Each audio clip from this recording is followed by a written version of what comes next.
Today, we're diving deep into one of history's most dramatic moments. We're talking about the final, desperate hours of a kingdom right on the edge of annihilation. This is the story of a king, his city, and a terrifying prophecy of absolute ruin. A final warning that came when time had all but run out. Just try to picture it. The most powerful army in the ancient world is right at your doorstep, battering the gates. And inside, a king has to face a divine message that will seal not only his own fate, but the fate of his entire people. The stakes just don't get any higher than this. All right, so let's set the stage a bit. We're in the last incredibly tense moments of the kingdom of Judah. Its final king, a man named Zedekiah, is sitting on a throne that is anything but stable. His kingdom is literally crumbling, both from corruption within and this massive threat from the outside. So how did things get so bad? Well, take a look at this timeline. Back in 597 BC, Zedekiah isn't even really his own man. He's a puppet king installed by Babylon. His entire reign is just marked by chaos and injustice. And that brings us to this moment. Nebuchadnezzar's army has Jerusalem completely surrounded. And it's right then, in the absolute peak of this crisis, that this divine message arrives for the king. This whole historical drama really boils down to three main characters.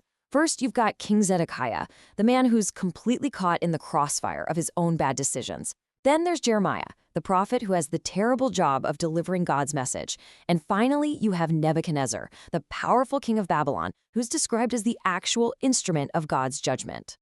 And this is where we get to the heart of it all. The prophet Jeremiah shows up, and he isn't bringing a suggestion or some friendly advice.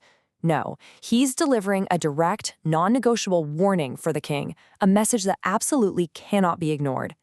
The first part of the prophecy is just brutally clear. There's no room for misinterpretation. The message is simple. God is going to hand the entire city over to the king of Babylon. That's it. Jerusalem's fate is completely sealed.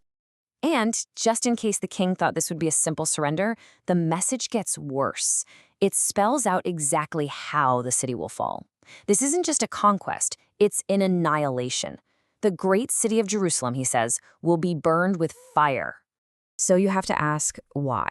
Why such a devastating judgment? Well, the text makes it clear this wasn't random at all. It was the result of years, even generations, of decline. We're talking about persistent idolatry, widespread social injustice, breaking their covenant with God over and over, even failing to do basic things like freeing their slaves as the law required. It was a total refusal to follow God's will. But the prophecy doesn't just stop with the city. Oh no, it gets intensely personal. It zooms right in on the specific and totally inescapable fate of King Zedekiah himself. And this next part just hammers home how hopeless the situation is. The prophet tells the king, straight up, that any kind of resistance is completely pointless. You can fight, you can rally your soldiers, but it's not going to accomplish a single thing. The divine decree is absolute, you will not succeed. And then the prophecy lays out the king's future step by painful step. I mean, it's a sequence of total humiliation. First, you will not escape. Second, you will be captured. Third, you're going to stand face to face with Nebuchadnezzar, your conqueror. And finally, you will be dragged off to Babylon as a prisoner. But believe it or not, there's a terrible twist coming. The prophecy hints at a fate for Zedekiah that is somehow even more complex and maybe even more horrific than just a clean death on the battlefield. So you have to wonder, in this absolute storm of judgment, is there any glimmer of hope? Any tiny little bit of mercy for this doomed king? Well, the prophecy does offer one piece of good news, but it comes at an absolutely unthinkable price. And here it is. This is the prophecy's truly brutal twist. The mercy is the promise that Zedekiah won't die by the sword, which was a pretty common way for a defeated king to go. But the punishment that comes with it is just unimaginable. He will be forced to watch his own sons executed right in front of him, and only then will his own eyes be put out, making the murder of his children the very last thing he will ever see. Yeah, it's just a grim irony. So when the prophecy says he will die in peace, it has nothing to do with comfort. It just means he won't be killed violently. Instead, he gets to die as a blind prisoner in a foreign country, haunted for the rest of his life by the last image ever burned into his mind. Okay, so that's the prophecy. Now we have to shift from the warning to the cold, hard history, where we see every single one of these words fulfilled with terrifying precision. The year is 586 BC. This is when it all goes down. After a long, brutal siege, the walls of Jerusalem are finally breached.